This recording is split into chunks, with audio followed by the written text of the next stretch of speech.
नमो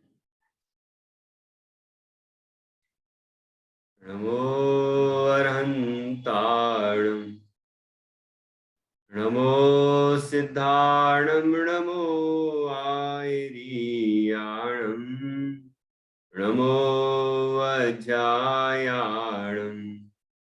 नमो लोये सव्यसाहुणम् मंगलम भगवान वीरो मंगलम गौतमो गणी मंगलम कुंद कुंदाद्यो जैन धर्मोस्तु मंगलम सर्वमंगल मांगल्यम सर्वकल्याणकारकम प्रधानम सर्वधर्माणां जैनम जयतु शासनम जैनम जयतु शासनम इंद सदवंदयाणम तिहुवणहिद मधुर विशदवकाणम अन्तातीद गुणाणम नमो जिणाणम जिद भवाणम अभिवंद्यूण शिरसा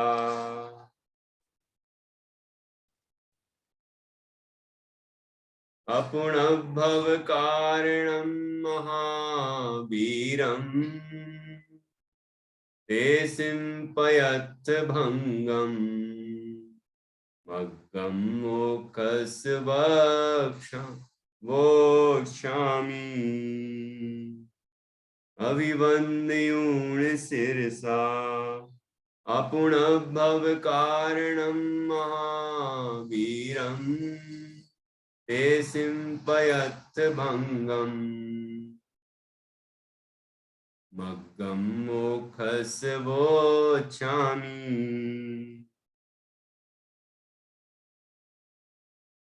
आचार्य श्री कुंद देव द्वारा रचित यह पंचास्तिकाय संग्रह परमागम है। इसका द्वितीय श्रुत स्कंध या दूसरा अध्याय प्रारंभ हुआ है और कल हमने क्रमशः 2 गाथाओं पर चर्चा की थी।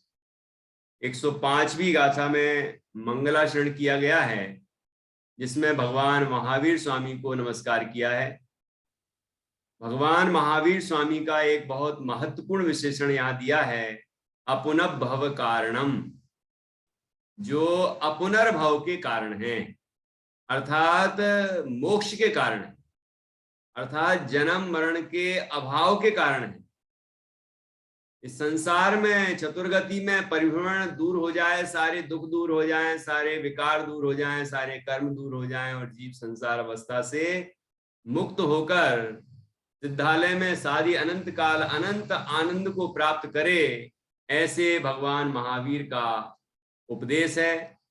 भगवान महावीर ने ऐसा मार्ग बताया है, जो भगवान महावीर की शरण लेता है वह अपुनर्भव हो जाता है, अर्थात उसका पुनः भव नहीं होता, संसार नहीं होता, जन्म मरण नहीं होता, उसे मोक्ष की प्राप्ति हो जाती है। स्वयं महावीर स्वामी ने अपुनर्भव की प्राप्ति की, मोक्ष की प्राप्ति की, और मोक्ष प्राप्त करने के पहले अरहंत अवस्था में, तीर्थंकर अवस्था में उन्होंने मोक्ष का मार्ग बताया, और हम उस पर चलेंगे तो हमें भी वह मोक्ष प्राप्त होगा ही होगा। ऐसा बहुत सुंदर विशेषण दिया। बाकी विशेषण जो और दिए थे वो तो सामान्य है ही, जो महातीर्थ के मूल कर्ता हैं, जो परम भट्टारक हैं, जो महादेवादि देव हैं, और जो भगवान हैं, और जो 5वां और पहले नंबर पे ही बोल दिया है अपुनर्भव के कारण है, ऐसे भगवान महावीर स्वामी को सिर झुकाकर अभिवंद्यूण नमस्कार करके, और आचार्य यहाँ प्रतिज्ञा करते हैं कि 9 पदार्थों के वर्णन पूर्वक मोक्ष मार्ग का स्वरूप बताएंगे, और तुरंत ही मोक्ष मार्ग का स्वरूप बताना शुरू किया। अब आप सोचेंगे पहले 9 पदार्थ का स्वरूप बताना चाहिए, उसके बाद फिर मोक्ष मार्ग का स्वरूप बताना चाहिए, लेकिन हमने 6 ढाला पढ़ी है ना, छठाला में तीसरी ढाल में मोक्ष मार्ग का वर्णन प्रारंभ किया। निश्चय मोक्ष मार्ग, व्यवहार मोक्ष मार्ग। तो व्यवहार मोक्ष मार्ग में जैसे सम्यक दर्शन की चर्चा प्रारंभ हुई, तो सम्यक दर्शन के प्रकरण में 7 तत्व 9 पदार्थ की चर्चा है। तो तीसरी ढाल वह सम्यक दर्शन का वर्णन करने वाली ढाल है, ठीक है ना। ऐसे यहां पर शुरुआत में पहले मोक्ष मार्ग बताया कि मोक्ष मार्ग क्या है, फिर मोक्ष मार्ग में जो सम्यक दर्शन है वो कैसे होता है, सम्यक ज्ञान कैसे होता है, सम्यक चारित्र कैसे होता है, और फिर जैसे होता है उसमें जो मूल वस्तुएं हैं, 9 पदार्थ हैं, उनका फिर यहाँ पर क्रमशः विस्तार से वर्णन किया गया। और जैसे समय सार की शैली है, समय सार में जो क्रम है 7 तत्वों का, 9 पदार्थों का, वही क्रम यहाँ पर रखा गया है। उसी क्रम से आचार्य 9 पदार्थों का प्रतिपादन करते हैं और उसके बाद फिर सम्यक दर्शन, सम्यक ज्ञान, सम्यक चारित्र रूप मोक्ष मार्ग की चर्चा करते हैं विस्तार से, ठीक है ना। तो अभी सामान्य रूप से पहले मोक्ष मार्ग की सूचना आई है, कथन आया है, उसके बाद 9 पदार्थों का वर्णन करेंगे और फिर मोक्ष मार्ग का वर्णन करेंगे। उसको अलग अधिकार भी कह सकते हैं, है ना, और उसको इसी अधिकार में शामिल भी कर सकते हैं, चूलिका के रूप में है वो मोक्ष मार्ग का वर्णन। तो देखिए 106 नंबर की गाथा पर फिर हमने चर्चा की थी, जिसमें मोक्ष मार्ग की सूचना दी गई और आचार्य ने कहा कि सम्यक दर्शन और ज्ञान से सहित जो चारित्र है वह राग द्वेष से रहित है और वह मोक्ष का मार्ग है, और जो भव्य जीव हैं जिनको बुद्धि की प्राप्ति हुई है, सच्ची समझ पैदा हुई है, वो जीव इस मोक्ष मार्ग को प्राप्त करते हैं। तो वहां टीका में इनके आधार से, गाथा में जो शब्द आए उसके आधार से 8 विशेषताएं बताई, 8 नियम बताए, और वही जयसेन आचार्य की टीका में भी है, व्याख्या में भी है, और वही अमृतचंद्र आचार्य की व्याख्या में भी, दोनों में है, ठीक है। मूल बात तो वही है, क्योंकि जो गाथा में है वही तो रहेगा, और जयसेन आचार्य ने जो विशेष कुछ कथन किए हैं वो भी हम समझेंगे। तो 8 नियम क्या बताए हैं कि जो गाथा में भी आया अभी कि प्रथम मोक्ष मार्ग की यह सूचना है, ये तो ठीक है, उत्थानिका हो गई। सम्यक्त और ज्ञान से ही युक्त, ना कि असम्यक्त और अज्ञान से युक्त। क्या इसकी चर्चा है? ये मोक्ष मार्ग। तो मोक्ष मार्ग पे ही लगाना है। मोक्ष मार्ग क्या है? मोक्ष मार्ग सम्यक्त और ज्ञान से युक्त है कि असम्यक्त और अज्ञान से युक्त है? बताइए निधि जी, डॉक्टर निधि जी। मोक्ष मार्ग लिखा मोक्ष मार्ग, यहाँ पर मोक्ष मार्ग की सूचना है ना, तो मोक्ष मार्ग के संबंध में ही ये 8 नियम हैं। मोक्ष मार्ग सम्यक्त और ज्ञान से युक्त ही है, वह किससे युक्त नहीं है, किससे सहित नहीं है? असम्यक्त और अज्ञान से युक्त नहीं है, ठीक है। और वह मोक्ष मार्ग कैसा है? चारित्र ही है, क्या नहीं है? ये अचारित्र नहीं। ख्याल में कि मोक्ष मार्ग में सम्यक ज्ञान हो, सम्यक ज्ञान हो, चारित्र ना हो, सम्यक चारित्र ना हो, ऐसा संभव है क्या? कि नहीं, ऐसा संभव नहीं है। तो चारित्र ही है, मतलब मोक्ष मार्ग में चारित्र ही है, सम्यक दर्शन, सम्यक ज्ञान ही है, सम्यक चारित्र ही है। तो इन सब में नकारात्मक बात भी करते हैं कि क्या नहीं है, इसको कहते हैं विधि निषेध। विधि मतलब पहले बताना कि क्या है, और निषेध मतलब क्या नहीं है। इसको अन्वय और व्यतिरिक्त व्याप्ति भी कहा गया है। ठीक है, तो यह होता है या नहीं होता है, इस तरह। तो पहले सबसे पहला बोल क्या है कि मोक्ष मार्ग सम्यक्त और ज्ञान से युक्त ही है। ठीक है, सम्यक्त और ज्ञान से रहित नहीं है, अर्थात असम्यक्त और अज्ञान से सहित नहीं है। ठीक, पहली बात हो गई। दूसरी, चारित्र ही है। मोक्ष मार्ग में चारित्र ही होता है। कैसा कि सम्यक दर्शन सम्यक ज्ञान से युक्त चारित्र ही होता है। क्या नहीं होता कि अचारित्र नहीं होता। अचारित्र मोक्ष मार्ग नहीं है, चारित्र ही मोक्ष मार्ग। ठीक है, फिर क्या कहते हैं आचार्य, ये दो हो गए। तीसरा, राग द्वेष रहित ही हो ऐसा ही है, मतलब राग द्वेष से रहित ही है वो। मोक्ष मार्ग राग द्वेष से रहित है। फिर किससे सहित नहीं है कि ना कि राग द्वेष सहित होए, ऐसा कि राग द्वेष से सहित नहीं है। आखिरी में यहां ब्रैकेट में चारित्र लिखा है, तो चारित्र के लिए भी समझ सकते हैं कि चारित्र, क्योंकि चारित्र की ही ये पर्याय है राग द्वेष, तो राग द्वेष विकारी पर्याय।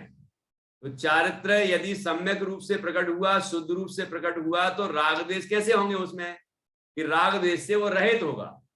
चारित्र राग द्वेष से रहित होता है, राग द्वेष से सहित नहीं होता। किसी जीव को यदि राग द्वेष हो रहे हैं और वो कहे कि मैं चारित्रवंत हूं, ये कैसे संभव है। चारित्रवंत हो और राग द्वेष से सहित हो, राग द्वेष से दूषित हो, यह संभव नहीं है। ठीक है, मोक्ष मार्गी हो और मिथ्या दृष्टि हो, अज्ञानी हो, एक कैसे संभव है। तो यहां पर जितने बोल लिखे हैं एक एक बहुत महत्वपूर्ण है। आचार्य विधि और निषेध के रूप में इस मोक्ष मार्ग की विशेषताएं बतलाते हैं। तो पहली विशेषता बताई कि वह मोक्ष मार्ग सम्यक्त और ज्ञान से सहित है, असम्यक्त और अज्ञान से सहित नहीं है। चारित्र ही है मोक्ष मार्ग। ठीक है, कल कहा था कि चारित्रम खलु धम्मो, प्रवचन सारजी में आया, तो चारित्र को ही धर्म कहा। और धर्म रत्नगण सावकाचार्य जी में सदृष्टि ज्ञान वृत्तानि धर्मम, सम्यक दर्शन सम्यक ज्ञान और सम्यक चारित्र की एकता को धर्म कहा। तो यहाँ चारित्रम खलु धम्मो कहा, तो तात्पर्य क्या हुआ कि चारित्र ही धर्म है, लेकिन वो चारित्र कैसा है कि सम्यक दर्शन और सम्यक ज्ञान से सहित है, उससे रहित नहीं है। ख्याल में आया कि नहीं आया। तो दूसरा हो गया चारित्र ही है। तीसरा है कि राग द्वेष से रहित ही है वो। चारित्र राग द्वेष से रहित है ना। राग मतलब कोई चीज अच्छी लगना, उसे चाहना, और द्वेष अर्थात कोई चीज बुरी लगना, उसे दूर करने की इच्छा होना, घृणा करना। तो ऐसे राग द्वेष के परिणाम नहीं होते चारित्र के, चारित्रवंत के अंदर। तो चारित्र राग द्वेष से रहित होता है, सहित नहीं होता। और वह जो सम्यक दर्शन सम्यक ज्ञान सम्यक चारित्र से युक्त है, वह मोक्ष का ही मार्ग है, मोक्ष का ही। ये कौन से नंबर का बोल हो गया, चौथा। मोक्ष का ही मार्ग है ना, मोक्ष का ही है। किसका नहीं है कि भावता, न कि बंध का, कि बंध का नहीं है, मोक्ष का ही है, बंध का नहीं है। मतलब मोक्ष मार्ग में प्रवर्तन करे और बंध भी हो रहा हो, एक कैसे संभव है। तो जितने अंशों में बंध हो रहा है मोक्ष मार्ग में, वह संसार ही हो रहा है ना, वो निषिद्ध है। लेकिन जो संवर निर्जरा हो रही है और जो मोक्ष की तरफ बढ़ रहा है, वह ही वास्तव में मोक्ष मार्ग है। ठीक है, तो यहां समझना चाहिए कि वह मोक्ष का ही है, वह बंध का नहीं है मार्ग। क्या है वो कि मार्ग ही है वो, ना कि अमार्ग है। मार्ग है वो, अमार्ग नहीं है, है ना। मिथ्या मार्ग नहीं है, भ्रमित होने वाला मार्ग नहीं है, कुमार्ग नहीं है, मार्ग है वो, सम्यक दर्शन ज्ञान चारित्राणि मोक्ष मार्ग। ठीक है। अब वो मोक्ष मार्ग जो है वो किसको प्राप्त होता है?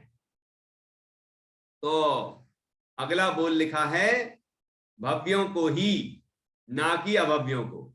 भव्यों को ही प्राप्त होता है, अभव्यों को प्राप्त नहीं होता। भव्य किसे कहते हैं? कि जिसके अंदर सम्यक दर्शन, सम्यक ज्ञान, सम्यक चारित्र की प्रकट करने की योग्यता हो, वह भव्य है।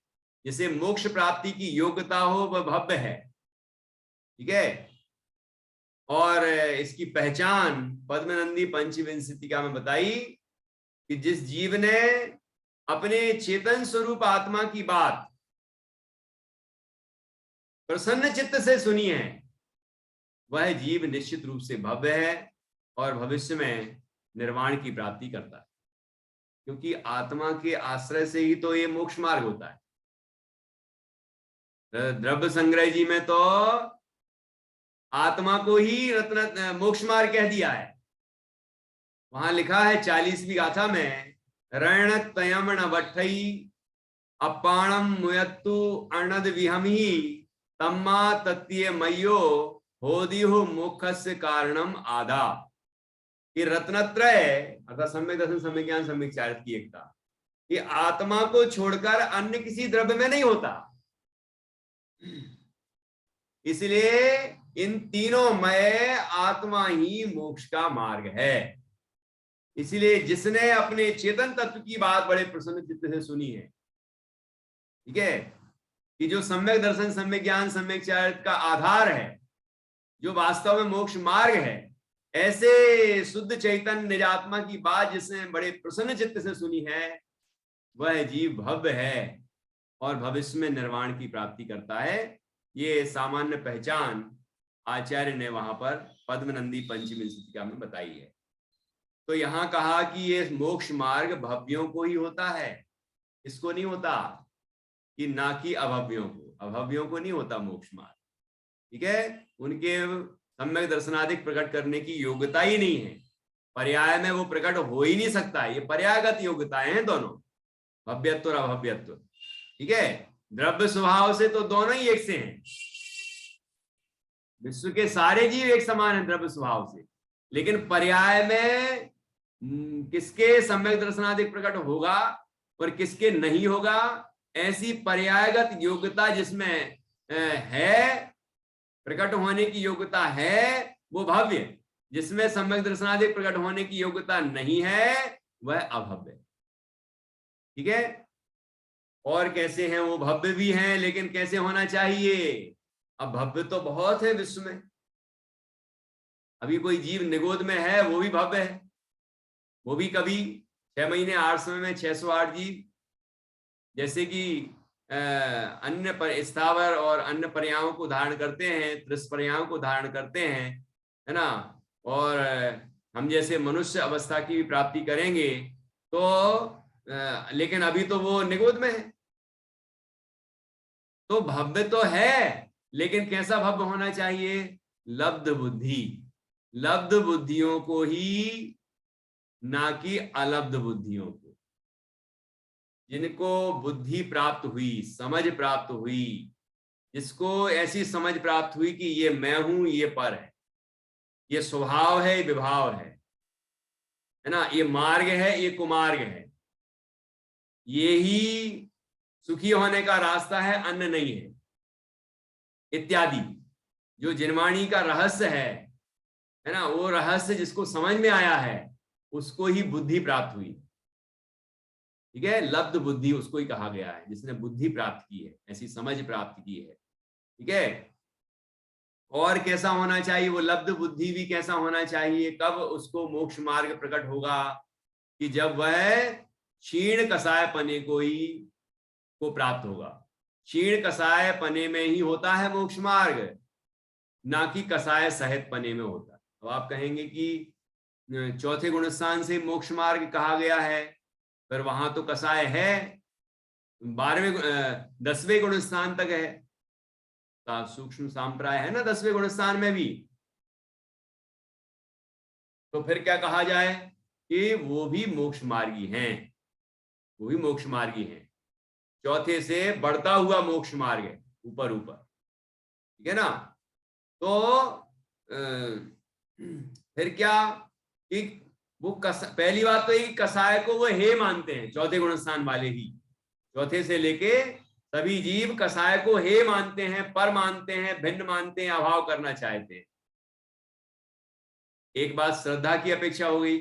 और उसके बाद 10वें गुणस्थान के बाद जो 12वां गुणस्थान प्रकट होता है क्षीण कसाय, उसमें मोक्ष मार्ग की पराकाष्ठा है, उत्कृष्टता है, क्योंकि उसके बाद 12वें गुणस्थान के अंतिम समय में वो भगवान बन जाएंगे, अरहंत अवस्था प्रकट हो जाती है, मोक्ष मार्ग का फल प्रकट हो जाता है। अरहंत भगवान मोक्ष मार्ग ही नहीं है, वो मुक्त हैं, उनको जीवन मुक्त कहा है, 4 घातीय कर्मों से मुक्त कहा है। ख्याल में आया कि नहीं? तो मोक्ष मार्ग विशेष रूप से कसायों का जब अभाव हो जाता है तभी प्रकट होता है, और गौण रूप से तो चौथे से ही प्राप्त हो जाता है उसके। और क्या कहा कि कसाय सहित पने में वह मोक्ष मार्ग नहीं होता। ठीक है, तो दोनों अपेक्षाएं बता दी। एक तो कसायों में हे बुद्धि है जिनके, चौथे गुणस्थान से ही है, उनको मोक्ष मार्ग प्रकट हुआ है। दूसरी अपेक्षा बता दी, 12वें गुणस्थान में चरम सीमा है मोक्ष मार्ग की, क्योंकि उसके बाद फिर मुक्त होने वाले अरहंत अवस्था प्रकट होने वाली है। ठीक, मार्ग का फल प्रकट होने वाला है। ठीक है, 13वें गुणस्थान मार्ग का फल है। इस प्रकार 8 प्रकार से नियम यहां देखना, अर्थात इस गाथा में उपरोक्त 8 प्रकार से नियम कहा है ऐसा समझना। इस तरह 6वीं गाथा 106वीं गाथा पर चर्चा हमने कल की थी, थोड़ी और चर्चा कर ली हमने। एक बार पुनः हम 6वीं 106वीं गाथा का पाठ करेंगे और फिर 107वीं गाथा लेंगे। बस आज एक ही गाथा लेंगे, 107वीं। सम्मत्णाणजुत्तम चारित्तम राग दोष परिहीणम मोक्षस्य हवदि मग्गो भवाणम लब्ध बुद्धिणम। अब देखिए इसके बाद 107वीं गाथा है। यहां मोक्ष मार्ग का निरूपण किया गया है। 106वीं गाथा में मोक्ष मार्ग की सूचना दी गई है, क्या है मोक्ष मार्ग, क्या नहीं है, और इसमें 8 बोल बताए हैं। ठीक है, अब इसके बाद मोक्ष मार्ग की वो भी सूचना ही है, क्योंकि विशेष रूप से चर्चा तो बाद में आएगी। हाँ, संगीता जी कुछ पूछ रही हैं। ये जो 8 प्रकार का नियम है ना, तो ये 8 में कौन कौन सा आया? जो 8 में सम्यक ज्ञान ऐसे अभी तो गिना है, फिर से बताऊं? चलो सुनिए। प्रथम, पहला कि वह मोक्ष मार्ग सम्यक दर्शन और सम्यक ज्ञान सहित ही है। ठीक है, सम्यक दर्शन एवं सम्यक ज्ञान रहित नहीं है। असम्यक तो और अज्ञान से सहित नहीं है, मतलब सम्यक दर्शन और सम्यक ज्ञान से रहित नहीं है। एक पॉइंट। दूसरा, वह चारित्र या सम्यक चारित्र रूप ही है, अचारित्र या मिथ्या चारित्र रूप नहीं है मोक्ष मार्ग। तो हो गई। तीसरा, कि वह मोक्ष मार्ग राग देश से रहित ही है, वह राग देश से सहित नहीं है। ठीक, 3 हो गए। चौथा, कि वह मोक्ष मार्ग स्वात्मोपलब्धि रूप मोक्ष का ही मार्ग है, वह स्वात्मानुभूति को आच्छादित करने वाले बंध का मार्ग नहीं है। ये जयसेनाचार्य की टीका सहित जो निष्कर्ष निकाले हैं 8 पॉइंट, वो मैं यहां से पढ़ रहा हूं। ठीक है, उसमें कुछ विशेष शब्द और आ गए हैं। पांचवा, कि वह अनंत ज्ञानादि गुण रूप अमूल्य रत्नों से परिपूर्ण मोक्ष नगर का ही मार्ग है, वह मोक्ष नगर का अमार्ग नहीं है। मतलब मोक्ष प्राप्ति का मार्ग है वो, अमार्ग नहीं है वो। मोक्ष मार्ग मार्ग है, अमार्ग नहीं है, ऐसा कह रहे हैं। ठीक है। छठवा, शुद्धात्म स्वभाव को प्रकट करने की योग्यता वाले भव्य जीवों का मार्ग है वो मोक्ष मार्ग, अभव्यों का मार्ग नहीं है। ठीक है। 7वां, वह निर्विकार स्वसंवेदन ज्ञान रूप बुद्धिमानों का मार्ग है। मिथ्यात्व रागादि परिणति रूप विषयानंद के संवेदन रूप कुबुद्धि वालों का मार्ग नहीं है। ठीक है, 7 हो गए। 8वां, वह मोक्ष मार्ग क्षीण कसाय पने में ही होता है, कसाय सहित पने में वह नहीं होता। ये 8 हो गए। यहाँ एक जो विशेष बात आई 7वें बोल में जयसेन आचार्य की टीका में, वो ये है कि वह निर्विकार स्वसंवेदन ज्ञान रूप बुद्धिमानों का मार्ग है, इसका मार्ग नहीं है। मिथ्यात्व रागादि परिणति रूप विषयानंद के संवेदन रूप कुबुद्धि वालों का मार्ग नहीं, जिन्हें विषयों में आनंद आता है, पंचेंद्रिय के विषयों में ही सुख बुद्धि है जिनके, वो कुबुद्धि है, क्योंकि वो मिथ्या दृष्टि है। जिन्हें आत्मा में ही सुख नजर आया है वही सुबुद्धि है। जिन्हें आत्मा में सुख नजर नहीं आया बल्कि विषयों में सुख नजर आया है वो कुबुद्धि है, मिथ्या दृष्टि। ख्याल में आएगी नहीं? इसीलिए कहते हैं पूर्णता के लक्ष्य से की गई शुरुआत ही सच्ची शुरुआत। मोक्ष तो होगा गुणस्थानातीत अवस्था में, लेकिन चौथे गुणस्थान में ही मुक्त देख लेता है अपने आप को, नो कर्म द्रव्य कर्म भाव कर्म से रहित सिद्धों के जैसा अपने को शुद्ध चैतन्य अनुभव कर लेता है वह चौथे गुणस्थान में। ठीक है, मुक्त देख लेता है और उस स्वरूप का ही निरंतर अनुभव करता है, तो धीरे धीरे मुक्ति की ओर बढ़ता चला जाता है और मोक्ष मार्ग में गमन करता हुआ उसकी पूर्णता करके मोक्ष की प्राप्ति कर लेता है। वो विषयों में आनंद नहीं मानता, पर पदार्थों में एकत्व ममत्व कर्तृत्व भोक्तृत्व की मिथ्या बुद्धियां उसको नहीं होती। ऐसी बड़ी सुंदर चर्चा इसके अंदर आई है। ठीक है, 8 बोल ख्याल में आ गए संगीता जी को? जो टीका में दिए हैं वही हैं 8, है ना? कोई बात नहीं। और अच्छा हुआ आपने पूछा, तो मैंने जयसेन आचार्य की टीका के अंदर से भी जो कुछ निचोड़ है कुछ साथ में मिलाना था, मतलब दोनों टीकाओं का सम्मिश्रण करके और जो बोल बनाए गए हैं तो वही यहाँ है, वही अमरचंद आचार्य की टीका में, वही जयसेन आचार्य की टीका में, क्योंकि मूल गाथा में वही 8 गिनाए, है ना? तो अलग तो हो ही नहीं सकते। बस उसमें जयसेन आचार्य ने कुछ और विशेषण जोड़ के बहुत और ज्यादा महत्वपूर्ण बना दिया है टीका को। तो कहीं ऐसा देखा गया है कि जयसेन आचार्य ने आचार्य अमरचंद स्वामी की जो टीका है वैसा का वैसा ही कथन कर दिया है। कहीं आचार्य अमरचंद स्वामी ने विस्तार से वर्णन किया, तो आचार्य जयसेन स्वामी ने अमरचंद आचार्य ने जितना कहा उसका संक्षेप में और कुछ और विशेष वर्णन कर दिया, जिससे दोनों टीकाओं का कोई सुमेल करके जब स्वाध्याय करेगा तो उसको कुछ नया प्रमेय मिलेगा, कुछ विशेष समझ पैदा होगी, है ना? तो ऐसा बड़ा अच्छा प्रयोग किया गया है।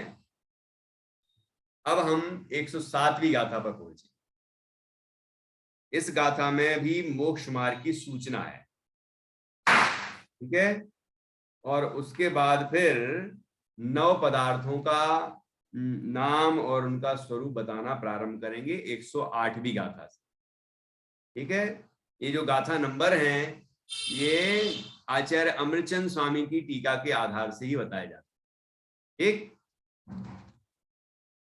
तो देखिए 107 नंबर की गाथा ये सामने है हमारे स्क्रीन पर।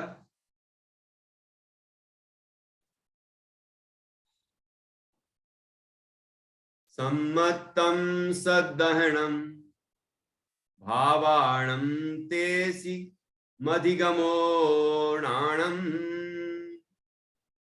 चारितम समभावो विशेषु विरूढ़मगाणम सम्मतम सद्दहणम भावाणम तेसि मधिगमोणाणम चारित्तम समभावो विशेषु विरूढ़ मगाणम। क्या कहा है देखिए, सम्मतम अर्थात सम्यक्त्व, सददहणम, सददहणम, सददहणम अर्थात सददहणम नहीं, इकट्ठा है, सददहणम मतलब सदानम। प्राकृत में सददहणम कहेंगे और संस्कृत में या हिंदी में सदानम। ठीक। भावाणम, अब ये मूल बात है भावाणम। भावाणम शब्द को समझ लें। भावाणम मतलब भावों का। किसके भावों का? किसके स्वभाव का? कि नव पदार्थों के स्वभाव का। नव पदार्थों के स्वभाव का जो सम्मतम सच्चा श्रद्धान है, वह नव पदार्थों का जो सददहणम, भावाणम सददहणम सम्मतम, ऐसा कि नव पदार्थों के स्वभाव का श्रद्धान वह सम्यक है। ठीक है। तेसिम अधिगमो णाणम, और उनका, उनमें ही, उन नव पदार्थों का ही जो अधिगम है अर्थात ज्ञान है, वह णाणम, वह ज्ञान है ना, सम्यक ज्ञान है। और चारित्रम समभावो, चारित्र क्या है? कि समभाव ही चारित्र है, समभाव ही चारित्र है। ठीक है। अब नव पदार्थों से ही उसको जोड़ना होगा, अभी टीका में चर्चा करेंगे। विशेष विरूढ़ मग्गाणम, और कैसा होना चाहिए वह जीव जो सम्यक दर्शन, सम्यक ज्ञान, सम्यक चारित्र से संपन्न है, कि वह विषयों से विरूढ़ मग्गाणम, विषयों से विरक्त मार्ग वाला होना चाहिए। ठीक है। विषयों से विरक्त होना चाहिए। वह जीव विषयासक्त होगा यदि, तो फिर मोक्ष मार्ग को कैसे प्राप्त करेगा? तो ये यहाँ पर अपन चारित्र की ही विशेषताएं समझ सकते हैं इसको, कि चारितम संभावो विशेषु विरूढ़ मग्गाणम, विशेषु विरूढ़ मग्गाणम समभावो चारित्रम, ऐसा भी। विषयों से विमूढ़ मतलब विरक्त मार्ग को प्राप्त जो समभाव वाला, समभाव है, वही चारित्र है। अब इसको हम टीका में समझेंगे। ठीक है। अभी अपन ने सामान्य शब्दों का अर्थ समझ लिया। यहाँ देखिए अन्वयार्थ, भावों का अर्थात नव पदार्थों का। अब आप कहेंगे ब्रैकेट में कहाँ से आया होगा? ये टीका में अभी स्पष्टीकरण किया है, तो अन्वयार्थ में ब्रैकेट में वो चीज लिख देते हैं जिससे वाक्य विन्यास सही समझ में आ जाए। भावों का, नव पदार्थों का श्रद्धान वह सम्यक्त्व है, उनका अवबोध वह ज्ञान है, निज तत्व में जिनका मार्ग विशेष रूढ़ हुआ है, उन्हें विषयों के प्रति वर्तता हुआ समभाव वह चारित्र है। जिसने अपने अपने स्वरूप की ओर रुचि प्रकट की है, उसमें ही जो लीन हो रहा है, वह जीव विषयों में लीन नहीं होता। विषयों के प्रति उसका समभाव है, मतलब ना उसके प्रति राग है ना द्वेष है, विरक्ति है, वैराग्य है उसके प्रति। ठीक है। वह चारित्र है। ठीक। अब देखिए गाथा पुनः पढ़ते हैं, फिर टीका पढ़ेंगे। सम्मतम सददहणम भावाणम तेसिमधिगमो णाणम, चारित्रम समभावो विशेषु विरूढ़ मग्गाणम। टीका। संगीता जी पढ़िए।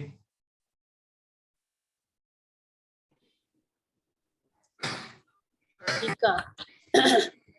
यह सम्यक दर्शन ज्ञान चारित्र की सूचना है। काल सहित पंचास्तिक काय के भेद रूप नौ पदार्थ वे वास्तव में भाव है।